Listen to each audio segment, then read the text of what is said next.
Estamos hoy en la celebración de San Marcos, Día de San Marcos Evangelista. Marcos 16, 15, 20 es el texto bíblico que vamos a meditar. Marcos 16, 15, 20. Bienvenidos a Meditaciones Peregrinas.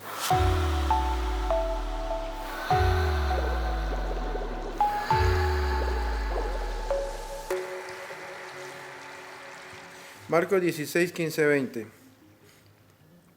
En aquel tiempo se apareció Jesús a los 11 y les dijo: vayan por el mundo, prediquen el evangelio a toda criatura. El que crea y se bautice se salvará, el que se resista a creer será condenado. Estos son los milagros que acompañarán a los que hayan creído. Arrojarán demonios en mi nombre, hablarán nuevas lenguas, cogerán serpientes en sus manos y si beben un veneno mortal no les hará daño. Impondrán las manos a los enfermos y estos quedarán sanos. El Señor Jesús, después de hablarles, subió al cielo y está sentado a la derecha de Dios. Ellos fueron y proclamaron el evangelio a todas partes, y el Señor actuaba con ellos y confirmaba su predicación con los milagros que hacía. Palabra del Señor. Gloria a ti, Señor Jesús.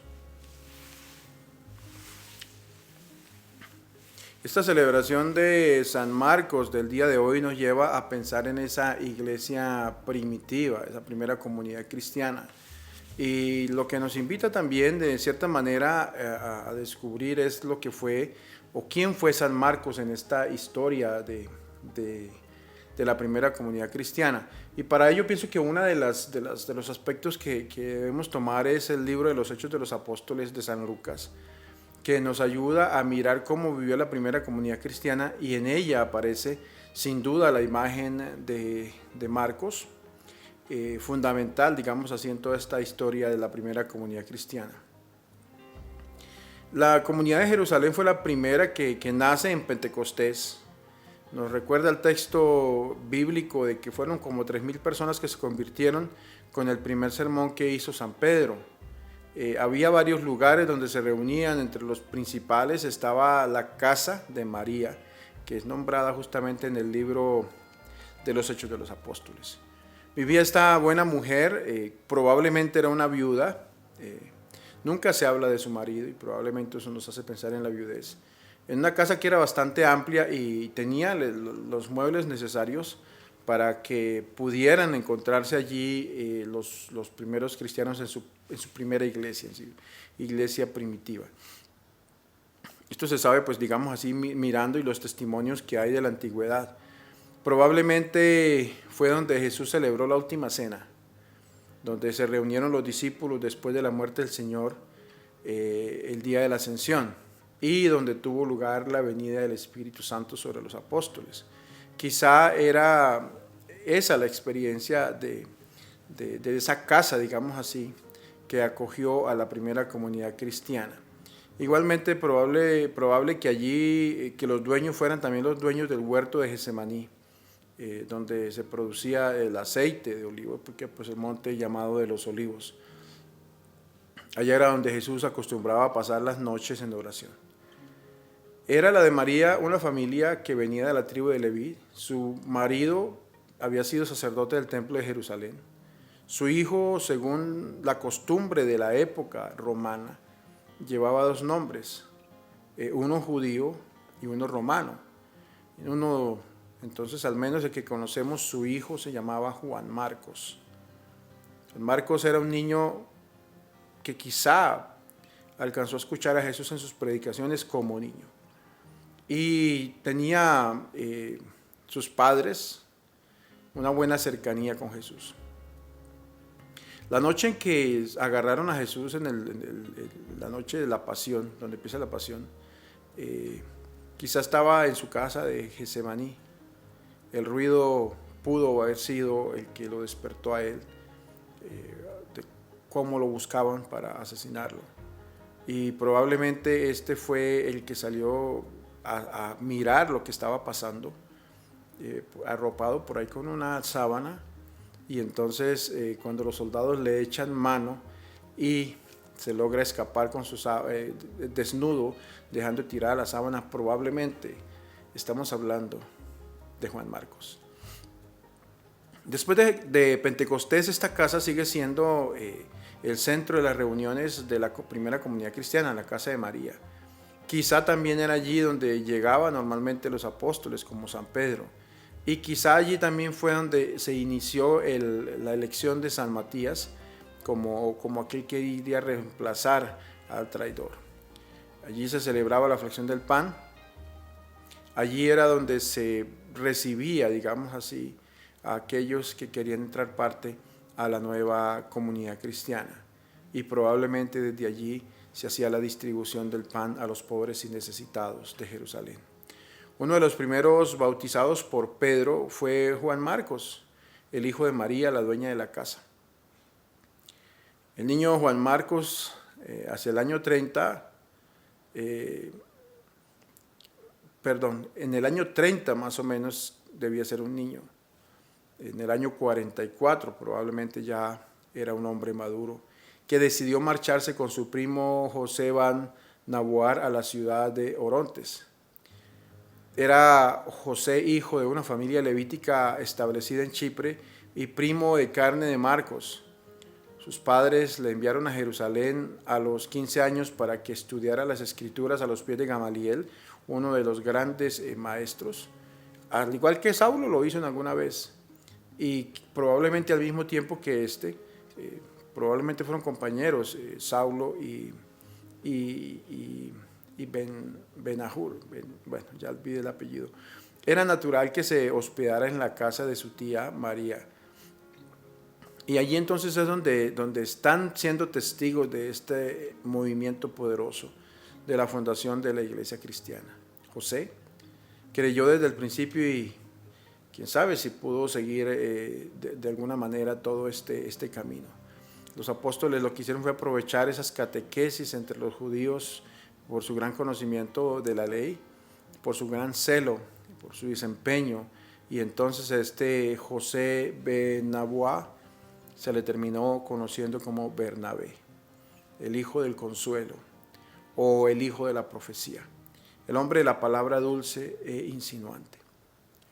En los comienzos de la fe en Antioquía fue enviado allí para predicar y allá reclamó la ayuda de su antiguo condiscípulo ya convertido, Saulo. Sí, su compañero, quizá ya había una relación, parece, de antaño, y entonces se inicia esa tarea junto con Pablo. Ahora por los 42 o los 44 años, ante este don grande que llevaban ellos de la palabra, se hablaron de esa hambruna que llegó a Palestina.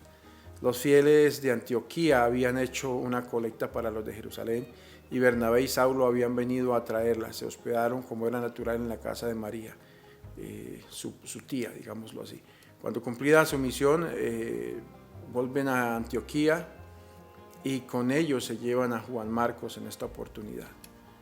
Un día el Espíritu Santo pidió que Saulo y Bernabé emprendieran un viaje de misión. Juan Marcos no acierta separarse de su primo y marcha con Bernabé. Inicia este camino de evangelización. No sabemos quién tomó la iniciativa porque no nos lo dice el evangelio, si fue Bernabé o si fue Juan Marcos directamente, pero empieza este camino, se dirigen a Chipre, atraviesan la isla de Salamina a Pafo, van bautizando y van llevando a unos y otros este mensaje y bautizan al procónsul Sergio Paulo y reembarcan hacia las costas de Panfilia. Vemos cómo en estos 10, 15 años después de la muerte de Cristo, 20 años quizá, ya la experiencia del cristianismo está haciéndose grande y se está extendiendo a lo largo de todas las regiones. Tienen que atravesar muchos lugares difíciles. Juan Marcos con valentía lo hace. ¿Sí? Se separan en Atalía de Perge, sufren por parte de las bandas famosas de esclavos fugitivos que infestaban los montes de Pisidia, lo que San Pablo llamaba más tarde en su carta segunda a los Corintios los peligros de los ladrones, peligros de los caminos o los peligros de la soledad, porque eran asaltados por esas bandas de personas, de fugitivos que estaban escondidos en las montañas. Sobre todo pesaba mucho en el corazón de un muchacho como Marcos, el recuerdo de su familia, quizá de María, su madre. Desde Perge, sin escuchar las razones de sus decididos compañeros, se regresa a Jerusalén. En el año 49, Pablo y Bernabé, a la vuelta de su misión, hubieron de subir a Jerusalén para resolver ese primer concilio apostólico del que recordamos nosotros, y sin duda eso pasó en casa de María. Juan Marcos estaba allí, en cierta manera acongojado porque no los había acompañado, y escuchaba con envidia ese recuento de las aventuras que vivieron ellos como apóstoles. Y entonces se regresa de nuevo con ellos a Antioquía. A los pocos días escribe San Lucas en los Hechos de los Apóstoles, le dijo Pablo a Bernabé: volvamos a visitar a los hermanos por todas las ciudades en las que hemos predicado la palabra del Señor y a ver cómo va con esto. Bernabé quería llevar consigo también a Juan, llamado Marcos, pero Pablo juzgaba que no debían llevarlo, por cuanto los había dejado desde Panfilia y no había ido con ellos a la obra. Se produjo en cierta manera un desencuentro entre ellos, de suerte que se separaron Pablo y Bernabé, y Bernabé se lleva consigo a Marcos para Chipre. Pablo se lleva a Silas y parte por los hermanos, busca de los hermanos por la gracia del Señor. Aquí terminan los datos que sobre la vida del evangelista se refieren en los Hechos de los Apóstoles. No sabemos cuánto duró este segundo viaje que San Marcos hizo en compañía de su primo Bernabé. Poco debió durar porque la tradición posterior nada nos dice de él, y en cambio todos los testimonios antiguos nos hablan de su ministerio en compañía de Pedro. A raíz del concilio de Jerusalén bajó San Pedro a Antioquía y al parecer se hizo cargo del gobierno de aquella comunidad al regreso del viaje segundo con Bernabé. San Marcos debió marchar a Roma con Pedro, que no sabemos cuándo, pero ciertamente fue por ahí entre el año 50 y 60, llegó hasta la capital del imperio. En Roma ya se hallaba San Marcos cuando en la primavera del año 61 llegó Pablo, custodiado por el centurión Julio, a presentar su apelación al César. Para esas fechas había ya escrito su evangelio, que es el segundo de los 4 evangelios que conocemos hoy aceptados por la Iglesia. Un día en que Pedro exponía la catequesis cristiana en casa de un señor de la zona de Pudencia, creo que se llamaba la región donde estaban, había un grupo de personas, de caballeros que estaban hablando, y entonces le pidieron a Marcos que llevara, le pidieron a Marcos, que había estado llevando un camino al lado de Pedro, y que explicara y escribiera esta historia, digamos así, para conservarlas y repasarlas en casa. Juan Marcos no lo hizo, sin contar antes con el apóstol, digamos así. Mas según testimonio de San Clemente Alejandrino, que nos ha conservado esos datos, no lo aprobó ni se opuso. Más tarde, cuando vio el evangelio redactado por Marcos, recomendó su lectura en las iglesias, según refiere Eusebio en la antigüedad. Esto nos muestra en cierta manera la mentalidad de los apóstoles sobre la escritura como fuente de revelación. Sabemos que los protestantes afirman que la Sagrada Escritura es la única fuente que contiene la doctrina revelada. Rechazan bajo este aspecto la tradición de la Iglesia y olvidan que Cristo no escribió nada y que los evangelios no contienen todo lo que Cristo hizo y enseñó. La misma fuente que ellos admiten se les convence fácilmente de su error. Es el propio San Juan quien nos asegura: muchas otras cosas hizo Jesús, las cuales, si se escribieran una por una, creo que en este mundo no habría libros para escribirlas. Esta es una pequeña presentación de la historia, digamos así, de Marcos o Juan Marcos el día de hoy.